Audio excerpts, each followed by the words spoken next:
So let me briefly say a word about the content of what we hope to expect in today's exchange with Jacques Ranciere. Ranciere has been increasingly engaged with architecture. He was in dialogue with Mark Foster Gage at Yale in 2016, and with Farshid Moussavi at the Royal Academy in London in 2018, and at the French Society of Architects just last month. So we are pleased to be able to offer the circumstances for him to develop his thought on architecture here today in dialogue with 4 participants: Peggy Deamer, Anthony Vidler, Michael Young, and Joan Ockman. Ranciere's thought has moved through a series of stages, from his break with Althusser to Ranciere's development of the axiomatic principle of equalities of intelligences and capacities as an assumed point of departure, to his critique of philosophy as aristocratic, to his historical studies of emancipated models of teaching and working, to his articulation of politics as dissensus from the order of the police, to the theorization of 3 regimes of art, leading to the aesthetic regime as a better conceptualization of the condition of art today and architecture, well, we'll explore that, than the rubric of modernism and postmodernism.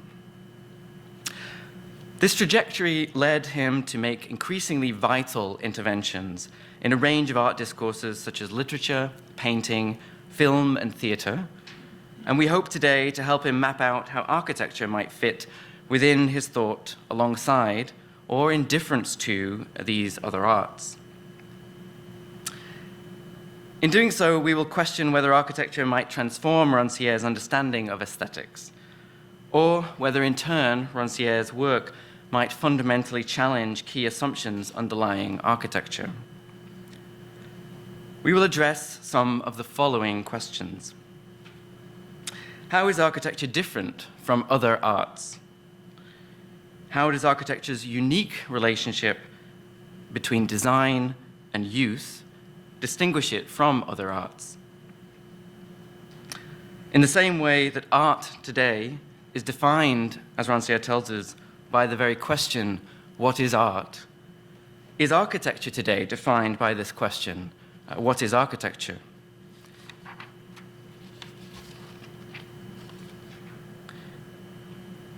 Has this question, in a sense, not always defined architecture since Brunelleschi in the 15th century? And if the question, what is architecture, does not define architecture today, how does architecture fit within the aesthetic regime? Is architecture fundamentally committed to order and perfection? And if so, what role can change and imperfection play in architecture? Was modern architecture, as a project to create a more equal distribution of the sensible, futile, or was it merely incomplete? What are the differences between architecture's material and symbolic functions? And what are the problems with critical architectural design practice? And can there be an alternative, potentially Rancierean approach to architectural design that could emancipate in non-determining and non-stultifying ways? So each of our 4 participants will address different components of these issues and raise additional questions in their papers. Peggy Deamer, in the first paper, will explore questions of creativity, labor, and the design process. She will attempt to think through what an architectural object which learns from Ranciere's writings might be like, and we'll try to imagine how Ranciere's philosophy can offer guidance to the way creative individuals, such as architects, can make works in a manner that is more progressive and better aligned with a left-wing project. Deamer's intervention will also question Ranciere's thought by asking whether capitalism today does not already accept the intellectual capacities of workers, but now renders those intellectual capacities simply as work in consumer society and under today's neoliberal modes of governance.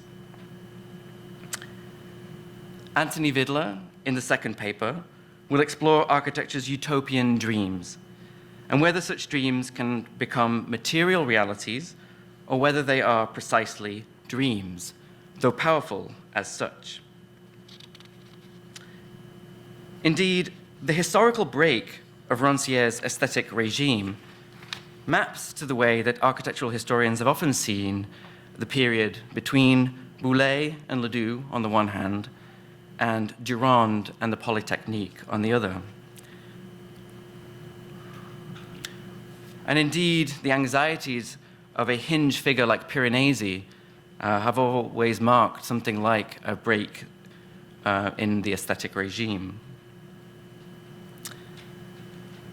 Vidler raises the key question of the architectural metaphor of distribution in Ranciere's thought. And let me add to this for a moment.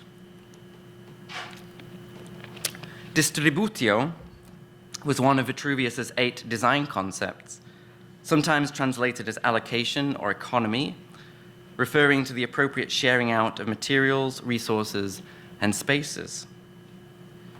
One architectural distribution, Vitruvius tells us, was appropriate for farmers who gathered the harvest, while another was appropriate for the fortunate and sophisticated, whose ideas ruled the state. For Jacques-François Blondel in the 18th century, distribution ordered a hierarchy of spaces between necessity and leisure. For Nicolas Le Camus de Mézières, distribution ordered a hierarchy of sensations from the body to the mind. And so it is precisely because distribution was seen as ordering hierarchies for so long that they could be seen in the late 19th and early 20th centuries as ordering equalities. And housing has long been the epicenter of the question of architectural allocation, and not just an allocation of resources, but an allocation of participation within the polis, of bodies in their place and of being heard. Michael Young, in the third paper, explores the topic of the relationship between architectural drawings and images. He will ask whether changes in how architects work, design, think, and communicate are technological changes of the digital or deeper changes of Ranciere's aesthetic regime. He addresses Ranciere's reevaluation of the image and thinks through how long-standing institutions of architectural drawings are changing and how the image in architecture, and especially collage, can have new effects, those that either resist didacticism through pure muteness or that embody tensions between resemblance and dissemblance. Now, the digital, or the post-digital, has been linked to an accelerated breakdown of hierarchies of genre, media, subject matter, and style. And in a sense, a new free play and indifference in architectural culture that lends itself very much to Ranciere's frame of thought. I hope we also have time to ask whether the relationship between what Ranciere calls indifference and the new cultural logic that stems from algorithms that package sense into discrete bytes and then decontextualize and recontextualize them for profit, I hope we have time to ask what this relationship is. That is, to ask the question, how can we distinguish indifference as a radical act of emancipation from indifference as an instrument of capitalism?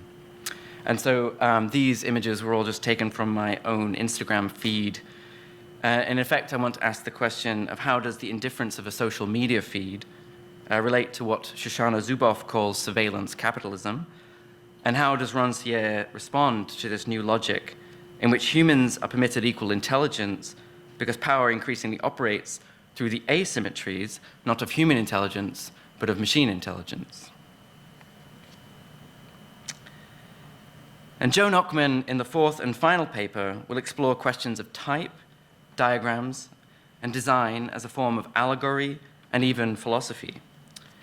She'll discuss an approach to design that raises the question, at least to my mind in reading Joan's paper, of the singularity of design works versus something like the typicality of an architectural type. She raises these questions by addressing the theatre as a type that carries a social diagram of larger significance, and in much the same way, I think, that Foucault understood the panopticon as a diagram. Now, the theatre, of course, is also exemplary of Ranciere's thinking of aesthetics. The relation of actors and spectators stand as an allegory within Western culture of the relation of knowledge and ignorance, activity and passivity, body and mind, creating works and creatively interpreting them. So Ranciere's interest, however, has not often dwelt upon what architects think of as the typological dimension of buildings. Rather, he's focused on the symbolic power of singular works, moments, or events to reconfigure our dreams of what is possible, as much as to build those dreams in reality. So as such, Ranciere's body of work offers architecture, a corrective to the last 2 decades in which architecture has retreated from the symbolic power of singular works. Since the turn of the millennia, especially, architecture has turned away from aesthetics, seen perhaps as simply aestheticism, towards a new functionalism of technique on the one hand, or towards a relational or social conception of practice. And Ranciere, by contrast, asks us to take seriously the aesthetic dimension of cultural artifacts. But as a final note, a word like culture, speaking of cultural artifacts, similar to words like institution, tradition, or discipline, is of course a concept that is antithetical to Ranciere's anarchic emphasis upon mobility, fluidity, and change. So one final question then is how works of architecture can avoid falling into the trap of determining their interpretation, and yet at the same time can nonetheless be objects that embody intent that then enters into history. That is, how can intent be passed on across time to inform and inspire others the way Ranciere still finds inspiration looking at the Belvedere torso, or looking at Winkelmann looking at the Belvedere torso? So while Ranciere would not wish an object to be didactic and certainly would dislike the idea of a good Rancierian building, can architectural objects still be, in a weaker sense, guided by Ranciere's writings in such a way that lasts and that institutes egalitarian assumptions in the built environment, if that is not a contradiction in terms for Ranciere, instituting egalitarianism? All 4 papers will raise these issues in the first 2 sessions, and then in the final session, we will hear from Ranciere directly responding to these papers, and then elaborating his own view of how architecture distributes the sensible. And this will be followed by a final roundtable with all the participants clarifying and sharpening the inevitable differences and agreements that arise during the day. So let me please ask Peggy Deamer to come up to the stage.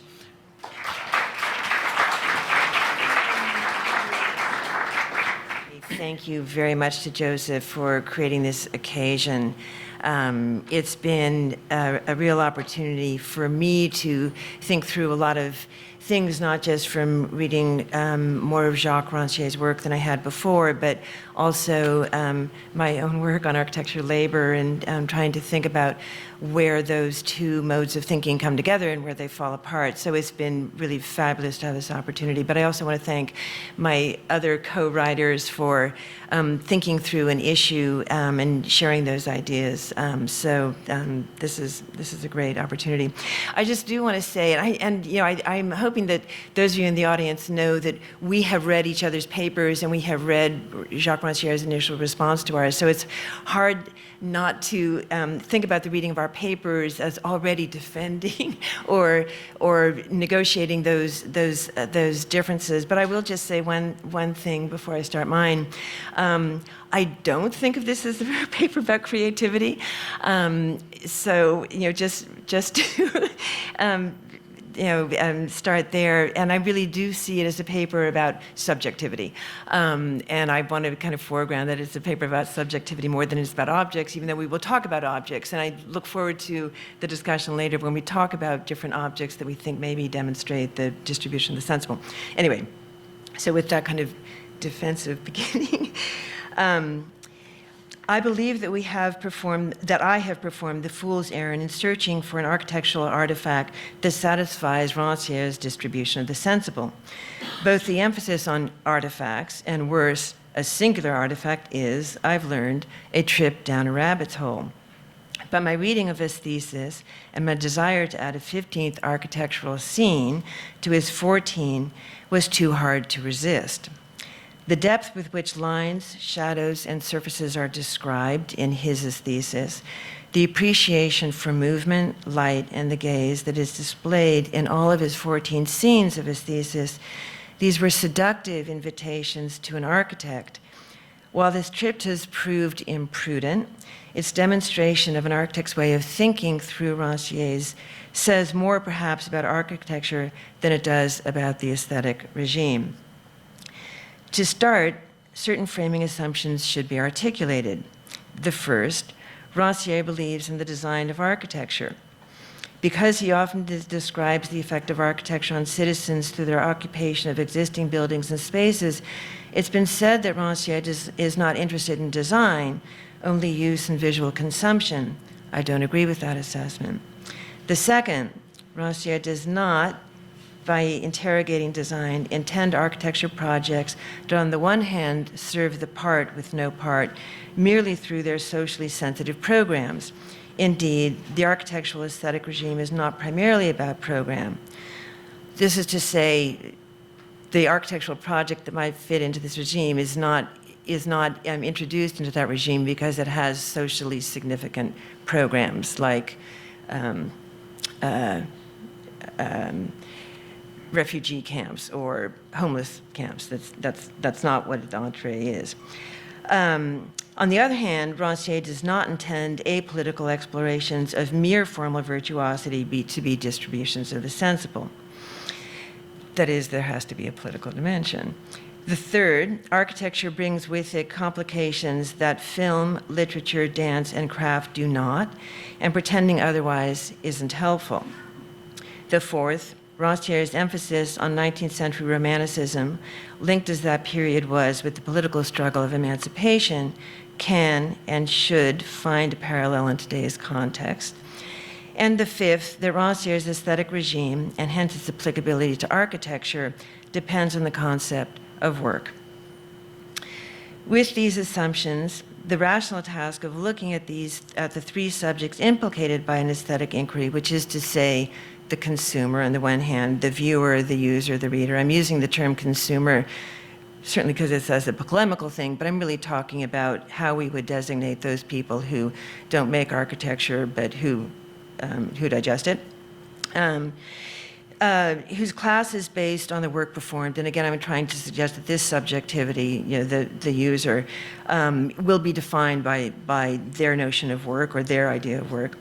The second subject is the object which wears its production. And then the third subject is the producer who both works his her material, and identifies with the working class of his or her audience. All of these different subjects should be seen not only through the lens of work, but through a contemporary lens of architecture and a contemporary notion of work. So, in his thesis, the aesthetic outcomes of the three subjects, the consumer, the object, and the producer, are, despite the different mediums that distribute the sensible, are consistent and coherent. So now the proletariat is galvanized by object that disrupt cause-effect thinking that the maker doesn't create but shows. the architecture, the object, the second subject, this coherence can't be found. The aesthetic sensibility of the consumer, object, and producer of architecture each call forth architectural artifacts of different qualities, not adequate to all. The implication of this will be considered at the end, but let us begin. So now I will start with the new consumer, the new object, viewer, user, observer, the new consumer and its architectural objects. So this is subject number one. The consumer in Ranciere's aesthetic regime is the part with no part, the proletariat. Their equality with a part is ontological. No special capacity is required of the worker to realize freedom/equality other than embracing agency. The worker doesn't need to be liberated or educated. He or she just needs access to leisure time and the space of communal experience. The space of the communal activity is defined by work, I suggest, both because work associates him or her with other workers of their class, and because work is not merely active production, but contemplation about, within, and across that production. In other words, the part with no part, the consumer, in Ranciere's aesthetic regime, no longer distinguishes between work and art, between active understanding and passive sensibility, between doing and thinking. In the state apparatus of 19th century Europe, and I would say the New World, the proletariat didn't share a common ethos as much as a polemical distribution of modes of being and occupations that shaped a dialectical community, a dialectic of part to whole, individual to group, and difference to identity. So what is the contemporary part with no part, which is to say, what is the nature of this new consumer and the nature of their work? In what way do they read and consume architecture? And how does architecture move that worker, consumer, to recognize agency, to connect work with art? My premise, the contemporary part with no part, is a salaried worker in financial capital. While not as overtly excluded from democracy as the factory worker of the 19th century, today's salaried worker is nevertheless excluded from the operations of finance, global exchange, and the marketing that determines value in all of its definitions. As Thomas Piketty has pointed out, the real controllers of wealth and power are the managers who live off the returns on capital from which the salaried worker is excluded, and on whose back those profits are made. Salaried workers form a class no longer defined by the specifics of a job, but by the fact that the job barely keeps the worker solvent and precludes time for participating in the forces that shape democracy. The salaried worker lives a schizophrenic life in which her individualized, competitive, and home life is praised as innovative and entrepreneurial while performing jobs with little meaning beyond feeding those returns on capital. It is a schizophrenia that incapacitates an ability to recognize authentic subjectivity and/or recognize the community of like subjects. It also makes it difficult to recognize property, shelter, or home as anything other than real estate to which workers have only marginal, precarious, and temporary access. The architectural project that comes to mind, and now's the time where we can begin to look at the screen. The architectural projects that comes to mind here are from the work of the Office of Lacaton and Vassal. Their retrofitting of 3 buildings in Bordeaux's Grand Parc mass housing for working class families and immigrant communities displaced from the city center consisted of adding a new 3.8 meter layer to the 16-story buildings to be occupied as wanted and shared community across the new community. As prefabricated pieces that clip onto the existing facade without displacing the inhabitants, this is less architecture than a big piece of furniture. Transforming the interiors of the original apartments by flooding the apartments with light and air, and at the same time, transforming the exterior with the new face that images its inhabitants in a wholly new way, the addition calls forth a class. The apartments aren't renovated, they are liberated. The additional space isn't monetized real estate, partly because it is shared, it is an affirmation of a life already prepared for something more.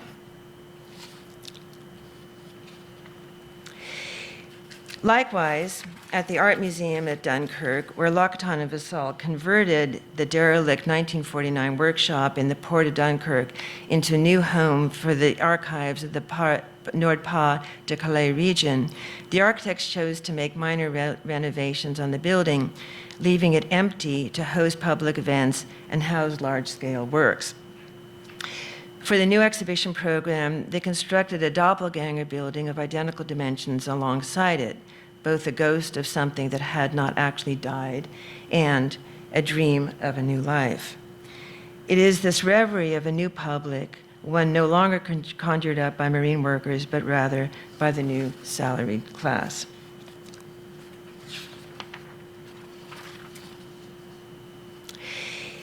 The new object, which my third subject is in fact the object, the kind of formal object that I think is part of the aesthetic set of subjectivities that we have: the viewer, user, consumer, the object itself, and then the maker of that object. So the second one is kind of the formal object. So this second subject, the new object, and what is its contemporary architectural manifestation. Ranciere is extremely articulate in his thesis about the characteristics of the objects' works of the aesthetic regime. They should draw attention to the surface and its distribution of light. They must be a symbol of work, not be the other of work. They must demonstrate the art of showing and veiling, or rather, the art of veiling. They should overcome the distance between appearance and disappearance. They must encourage movement. They must reconcile the ordinary with the extraordinary. They must allow for interpretation. The L'Occitane and Vassal projects, successful at distributing the sensible for a new class of consumer, viewer, user, go far in satisfying these aesthetic formal yardsticks, but they don't succeed at others. The modesty of the projects are perhaps too subtle, too normal. Ranciere's artifacts all demonstrate aspects of what I would call Victor Shklovsky's notion of defamiliarization, by which something habitually becomes visible by distorting the norm, by grading and roughening. And it distributes not by subtlety, but by displaying its manipulation by the willful, intentional author. Natural, these artifacts, as in this description, are not, and perhaps the L'Occitane Vassals were too normal. The object, in the more described aspect of the object's obligation, in mediating between producer and consumer, must not play nice. Thus, the Rancierian object must, in addition to above, tear bodies from their assigned places, privilege the fragment over the whole, suspend action, be useless, be without a destination, be constructed between worlds, must demonstrate its paradoxes and its contradictions. Nearly all of the artifacts in this thesis to distribute the sensible are disturbing and present the unthinkable. Such an artifact, for me, is given to us by John Whiteman's Divisible by Two, erected in 1988 in Austria as part of the Birth of Capital exhibition. The square pavilion, made of basic materials with simple construction techniques that displays its do-it-yourselfness, implies its function by labeling its two entry doors Damen and Herren. When entering either of these doors, one finds oneself in the same single-cell enclosure whose surfaces are faced with reflective stainless steel panels and a resin floor that captures the site's detritus.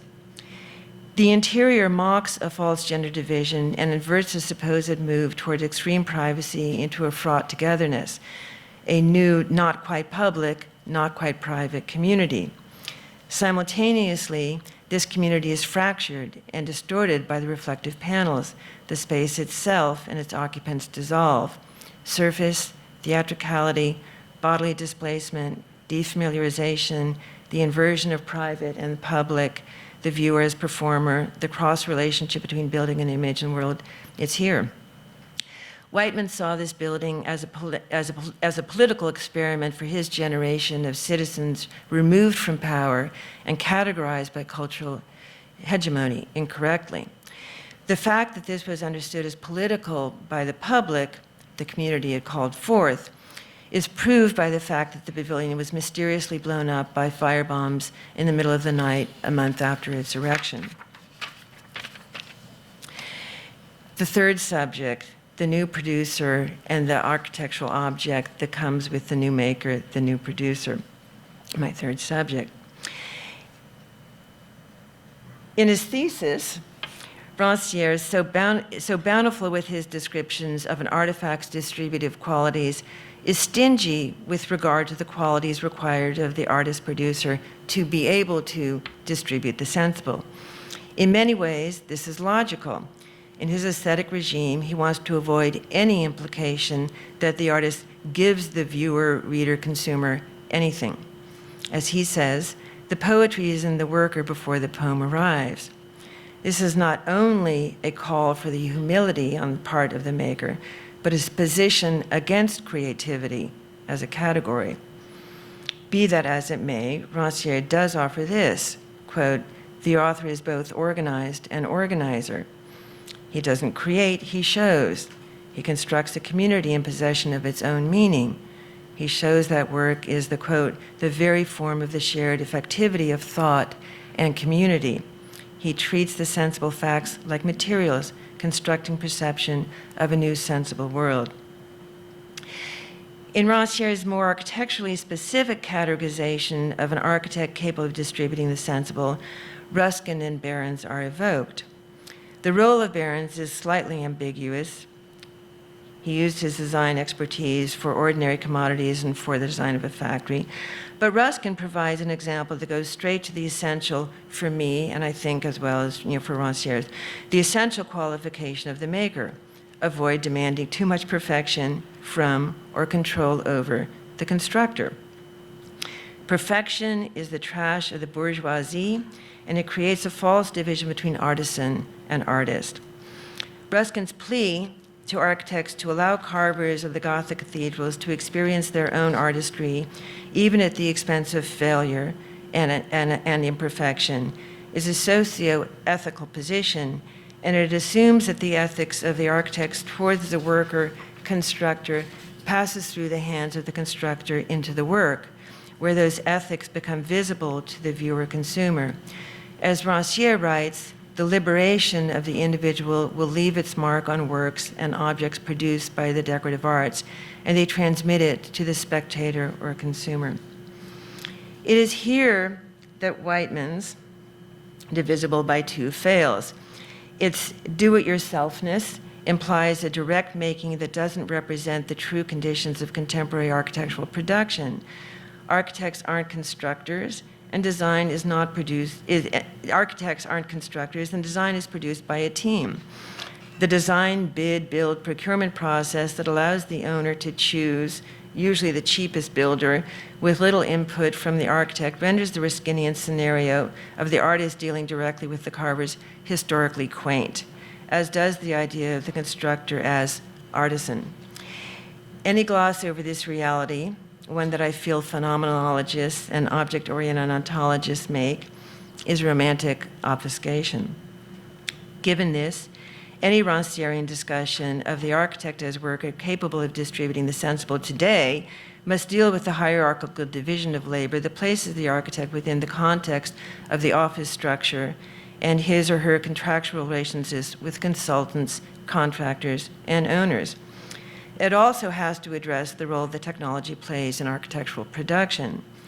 Building information modeling is not in Ranciere's vocabulary, but it is a 21st century architectural reality. As a system that disrupts traditional architectural work by allowing the sharing of design between owner, architect, and contractor, while also constraining the creativity by privileging a suite of predetermined elements, it in and of itself redistributes architectural sensibility.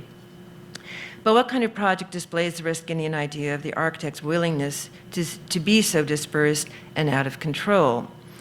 Donnell Briscoe's queering BIM that hacks the normalization, efficiency, and control embedded in BIM's default family of objects is one such project, opening the family up to non-normative, non-totalizing, and socially fluid components. In this project, for a new commuter rail system, the default settings are manipulated to make the generic diverse, the standard odd, and the discounted counted. The suite of objects is replaced by actors whose parameters produce their own transportation energy and their own narratives and their own timetables. A second, very different project that doesn't use BIM but deploys point cloud technology associated with it also displaces traditional role of the architect. In Leslie Forehand's needlepoint cloud project, the traditional work of traditional measuring and drawing of an existing structure that precedes design is displaced by a laser technology that doesn't produce a working drawing, but rather a piece of needlepoint embroidery. Its defamiliarization of the work of an architect, indeed, the architect, him or herself, is a result of a double inversion. It bypasses the architect's elegant line work with the haphazard deployment of cloud points, and then these almost meaningless points get stitched on a canvas in the domestic form of needlepoint. The sacredness of the architect's drawing returns to the contemporary citizen via its feminine and domestic labor.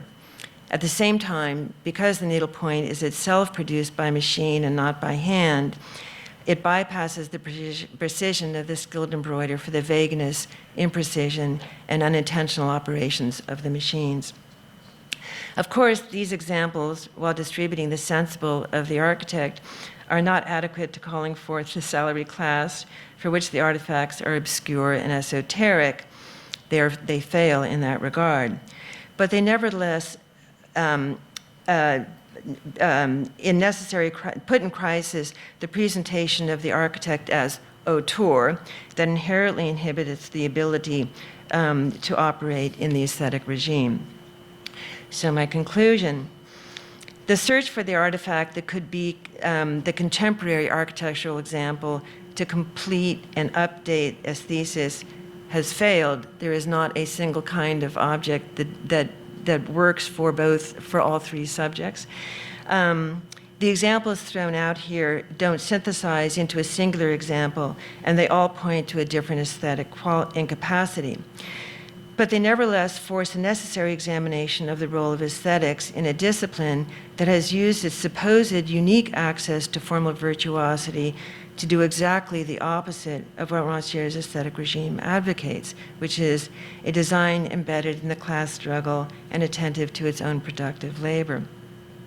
The fool's errand that my project has been may be less the search for a contemporary Rancierian architectural example than it is an assumption that a profession shaped by ambulance chasing the detritus of finance capital might have a toe in an aesthetic regime at all. About this, I hope that my colleagues in their papers prove me wrong. Thank you.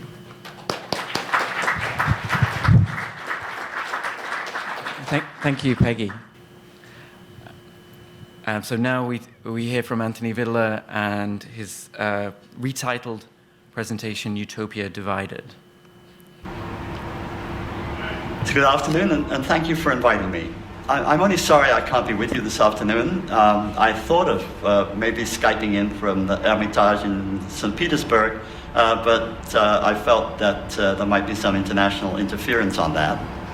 So rather than that, we're pre-recording. And I thought, as a historian and not a philosopher, that while I've followed Jacques' work since his early contributions to Livre Capital, all the way through to his more recent work on his thesis, that I would take the opportunity to return to the earlier discussions of utopias and worker dreams in La Nuit des Prolétaires and later articles that study the proletarian dreams of the 1830s in contradistinction to the organized utopias of the 1820s and 30s. This work has always been an inspiration for me and my own personal research in 19th century utopianism, and I thought it would be a very pleasant occasion to share some of my comments and ideas that have inspired me from Jacques' work.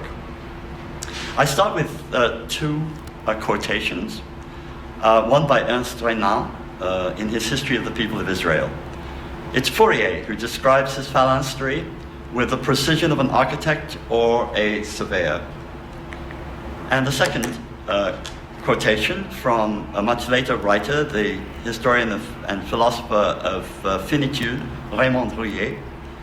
There is in every utopian a sweeping Le Corbusier who would willingly, like an eminent architect, develop the project to replace Paris with 100 skyscrapers. Conversely, in every urbanist, there remains a utopian who only asked to be awakened. Utopia and the image of the city are inseparable, wrote the critic Colin Rowe in 1959, beginning his critique of architectural utopianism with a recitation of the debt that architects and urbanists owe to utopian narratives. From Filarete here, who couched his description of the ideal city Sportzinder as a dialogue drawn from Plato's Republic and the Laws, half a century before Thomas More even coined the word utopia, to Le Corbusier, who freely drew on the Saint-Simonians for his ideas of social hierarchy and the renewal of Paris. On the left, the Saint-Simonian magazine, and on the right, the first drawing of La Ville Radieuse. When the art historian Henri Faucillon received his copy of Ville Radieuse from Le Corbusier, he wrote saying, "Le Corbusier, you are the Saint-Simon of our epoch."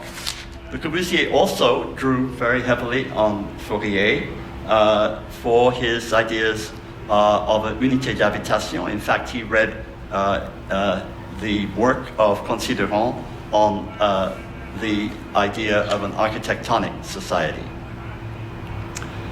So utopians who dream of architecture as the authority and agent of foundation in the real world, and architects who authorize their urban plans as serving utopian ends, are thus bound together in a complicity that ties their images, if not their detailed plans, to the division and partition of space. But according to a double rule, that of the envisaged social order to come, and that of the architectural theory of the moment. For Filarete, it was a marvelous invention of the architect as draftsman, the technique of the architect ruling the mason, coupled with his reading of the newly copied Platonic dialogues. For Ledoux, it was the emerging psychology of sensation, joined to Newtonian didacticism of pure geometrical solids, equally supported by his reading of the Timaeus and Critias. Plato haunts all. Between the pure geometries of the Renaissance and those of Ledoux, however, there was this distinct difference.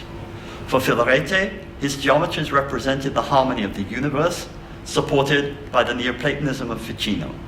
For Ledoux, his plans were newly ordered by what his teacher Jacques-François Blondel had called the new science, that of distribution. Distribution, as opposed to that of composition, was a principle of spatial ordering, a science based on need and necessity, and wanted to be neglected by both ancients and early moderns, according to Blondel in 1744. Through distribution, each new building type might attain not only a proper arrangement of its spaces, but also its characteristic expression, while inserted in its proper place in the wider landscape of the city and the territory. This territory, as mapped, divided, and distributed by the officers of the newly established Pont et Chaussée under Perronnet, was increasingly brought under cultivation through new roads and, importantly, canals. It was in the process of emerging as that territory described by Balzac in Le Curé du Village, where around the little town of Montignac, the widow Véronique spends her life in supporting the construction of a canal system that fertilizes the hitherto arid soil of the region. In his analysis of this novel, as in itself a site of utopistic visions, Jacques Ranciere will contrast this visibly Saint-Simonian reform against the earlier utopian vision, whereby Véronique, before her marriage, and confined by reason of a disfiguring illness, will fixate on an island viewed from her window as an island of love. You can see her at the window in this later edition of Le Curé du Village. This was a dream inspired by her reading of Bernardin de Saint-Pierre's novel Paul et Virginie. For Veronique, her dream is one of liberation, the freeing from his lot of a worker who passes by every day in front of her window, a vision shattered by a murder he commits and his refusal to admit to a motive. Ranciere opposes these two configurations of place, the one that brings prosperity to the land, the canals, and the one that conceals a crime, the island of fiction, that, quote, hides the fruit of crime because it was the cause of the crime in the first place, end quote.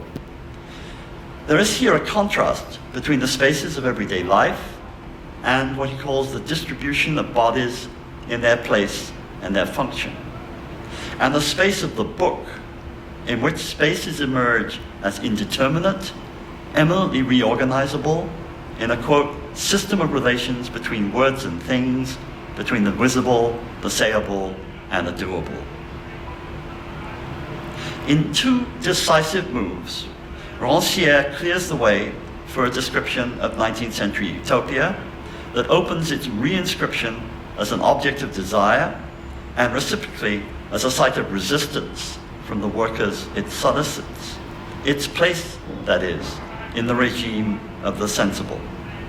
The first will strip the word utopia of its traditional prefixes, utopia, or utopia, in order to reveal its character as a double negation. It's not only the non-place of place, writes Ranciere, but the non-place of a non-place. Such is the construction of the Saint-Simonian, who says, quote, enough of utopia, let's have done with words of chimeras, ideology, let's devote ourselves to things that are real. I quote from a brilliant essay of Ranciere, The Senses and Uses of Utopia, Sens et usages de l'utopie. The second move establishes its place in what Ranciere identifies as the orders or regimes involved in the constitution of community, presumably a project dear to the utopian. A first order would instate a regime of domination, the order of police, as Ranciere defines it. Quote, a distribution of the sensible or sensible that divides those who are to be obeyed from those who are to be commanded, those who deal with a particular manual work from those occupied by the general of thought, end quote. A second would be that of the political, one that ruptures the first and renders visible and sensible those who were impelled to silence, who had no voice in the first, the multiple voices of subversive subjects, people, citizens, proletarians, demanding the right to be counted. The third order, finally, would precisely be that of utopia, that proposes to return consistency to the insistent community of politics, to eliminate the distance between the names of political subjects and social functions and groups. I quote, this third order proposes an order where bodies are in their right place, according to their true capacities, and connected by true links, where the scriptural gap between words and things is replaced by a continual presentation of the community to itself, presupposing a thorough refiguration of relations between the visible, the sayable, an order where the vanity of language gives way to the sensible presentation in bodies and the links that unite them of the sense of community. In this formulation, as Ranciere has demonstrated in his documentation of proletarian dreams, utopia finds its necessity and its fallibility. This is exhibited in the contrast he draws between the temple of Saint-Simonian imagination, a temple that in its technical reality, he writes, and sensible form is a material realization of the community, a temple of the industrial future built of colossal magnets, a prodigious temple of technology, an encyclopedia of the world and of history, a total work of art, end quote. Contrasted by Ranciere to the temple dreamed by Gaudry, the joiner, a dream of a revived antiquity of temples and stores, a belvedere of reverie and contemplation, an ideal place which changes one's perception, which dominates the city from which one sees the future, but also a place easily realized in every empty apartment where the joiner performs the solitary task of the floor layer. Utopia as projected built form, or a utopia of contemplation. One on the edge of the future but not in the future, an undecided transliminal space, a state of perception where the division of spaces and times plays out, directly opposed to that of the engineers of Seoul's city of the future. Ranciere concludes, there would thus be two ways of using utopia: a utopian way that aims to replace the non-place, to constitute a space materially saturated by the inscription of the sense of community, and a heterotopian way, where utopia serves to constitute divided spaces, to vary perceptions of the world, to make another appear, to constitute the scene of opposition between two worlds. One might rename these three estates of Ranciere: the panoptic, the subversive, and the oppositional dream. Such a distinction between a positive utopia and a liminal heterotopia would seem at first glance to echo the distinctions first formulated by Foucault in his 1966 radio address, a formulation elaborated in the same year in the introduction to Les mots et les choses.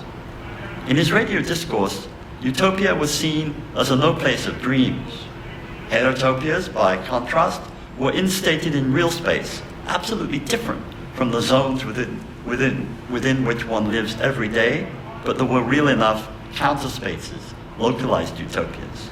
Foucault gives the examples of gardens, cemeteries, asylums, brothels, prisons, club med villages, and proposes to establish a new science named heterotopology. In Les mots et les choses, however, as opposed to his radio talk, Foucault seems to have abandoned this image of utopia localized.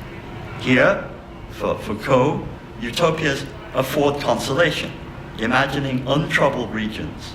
Heterotopias, by contrast, are disturbing, undermining language, destroying syntax, breaking the assumed bond between words and things. Ranciere, by contrast, localizes his versions of utopia in an opposite sense, posed between the envisaged imposition of a future through real engineered construction in the present, and the demand for a space that operates as a means of reconciling two contradictory spaces by means of a contemplative vision, the space of work and the space of dream. The apparent contradiction can be resolved, though, through a more precise localization in temporal historical terms. Foucault, after all, is speaking of a prehistory of the modern, of written utopias, and of the side-by-side existence of utopia and counter-utopia in all societies.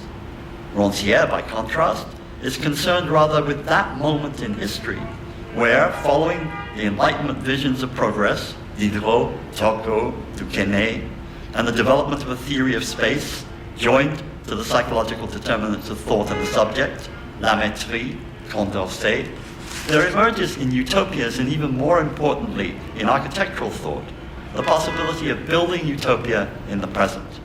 Ranciere's history, then, point to a moment in the temporal constitution of a new kind of utopianism, from Sébastien Mercier's Uchronia in l'an 2240 through Fourier, Saint-Simon, and Cabet, that is directly supported by an architectural engineering ideology, presaged by the drawn visions of Boulez in Ledoux and concretized in Monge's École Polytechnique. Fourier and Enfantin are its heirs, Fourier of Ledoux and Enfantin of Gaspard Monge.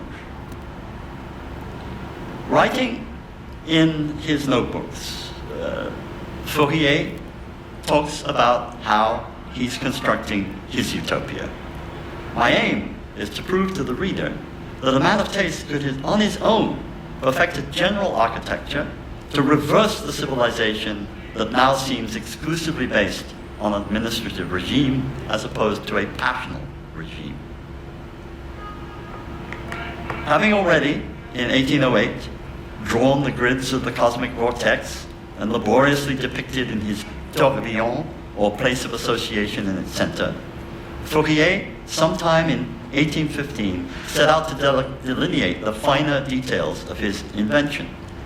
First in order was the great gallery that wound around his palace, now renamed Phalanstère, that transformed it, as Roland Barthes noted, into a veritable communication machine.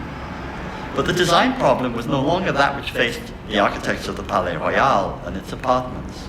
Fourier's self-imposed brief insisted on both detailed accuracy in the accommodation of each and every sensibilité in his analyzed and numbered population, but also its flexibility, so that year by year, even month to month, changes in the psychical evolution of his subjects might be registered in plan.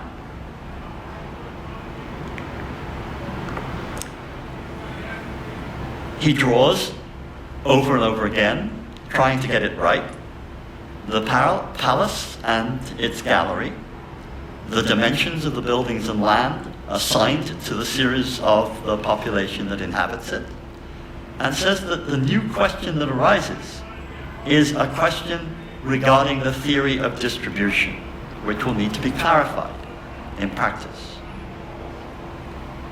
Ledoux had solved the problem of distribution in a different way, by leaving his utopian inventions on paper, each one, from shepherd's hut to temples of union, autonomously sheltering a single symbolic social purpose in a pure geometrical form.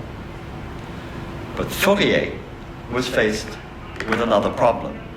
Spatial problems, both in section and plan, posed by the complex form of his invented Rue Galerie, its double and triple height windows to the encircled courtyards, and its apartments overlooking its interior hothouses and gardens one way and to the countryside on the other. Further, as Ranciere notes, the very structure of Fourier's new world had turned the industrial work routine upside down, and in the process, quote, seeing the very principle of civilized constraint in the opposition of work and leisure, and proposes by the mechanism of short sessions and alternation. Through this principle of alternation of work, combined with a free selection of vocations, Fourier's work plan was directly opposed to work itself. As Ranciere continues, the formulation of a non-mutilated worker rests on the division, the partage of time, on the right to a non-useful time, a time of non-production. Fourier's distribution problem, then, was like that of many functionalist architects today. At once one of describing a collective space of association, the apartments of which adjoined a space of public promenade and were assigned according to a complicated number system of patterns and groupings, and at the same time open and flexible to the constant changes in passions and numbers. Fourier's numerous attempts to resolve these difficulties in plan, sketched through his manuscripts as he developed his mature thoughts in the new industrial world, registers both his frustration and his obsessive belief in architecture. In his detailed description of the plan of a phalanstère en grande échelle, he elaborates on what he calls the unitary distribution of buildings. He emphasizes the need to prevent arbitrariness, especially by architects prone to fantasy. He talks about the play of the passionate series, which has to be recognized in every essential point. Thus, the construction of buildings with a simple row of rooms, as in our monasteries, palaces, and hospitals, he said, should be avoided. In order to activate social relations, he continues, every block ought to be deep enough with a double row of rooms to contain alcoves and studies that most constructions lack today. The apartments will be distributed on what he calls the interlocking series, whereby avoiding situation where those of a higher price will be situated in the middle of each row, diminishing in price on either side. Such simple progression from a low price to high, constantly increasing or decreasing, would pose a very serious inconvenience, as he writes. It will wound self-regard and paralyze the different levers of harmony. It would assemble in the center the entire wealthy class and the poor at the edge. 2 pages, and I show you one, are accordingly devoted to the numerical systems of apportioning and arranging apartments according to this interlaced series as following an order that follows differentiated rents. 250, 400, 300, 450, 350, 500, 400, 550, 450, 600, 500, 650, and recurring. Against this careful distribution of wealth, work, and pleasure, there arose a resistance, precisely from that segment of society for whom those benefits were designed.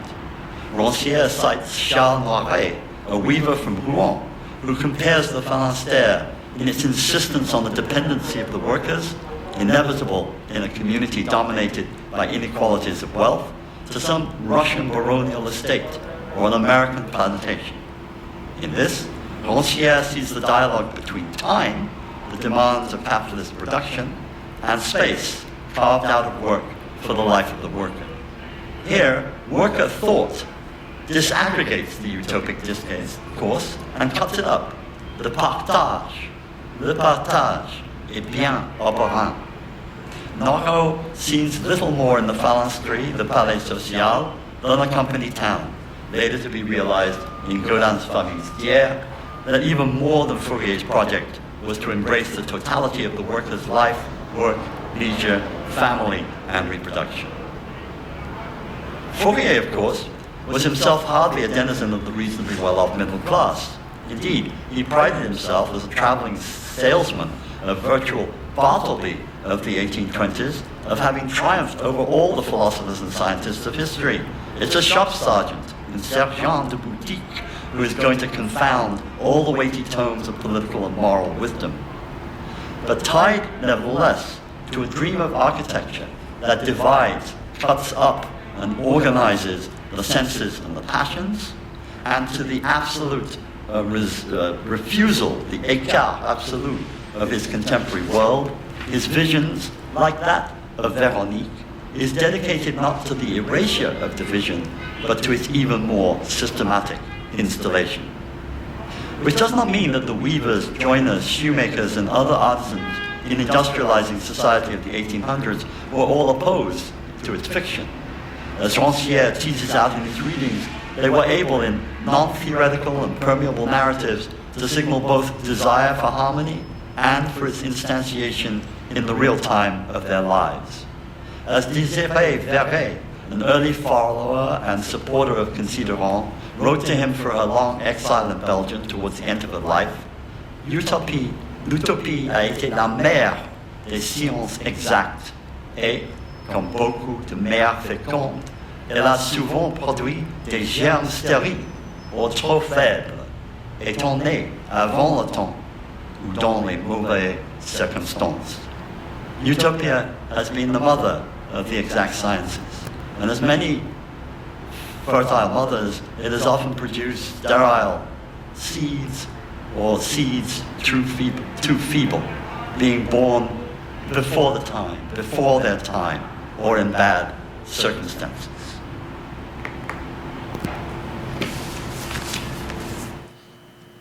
A round of applause for Tony Vidler.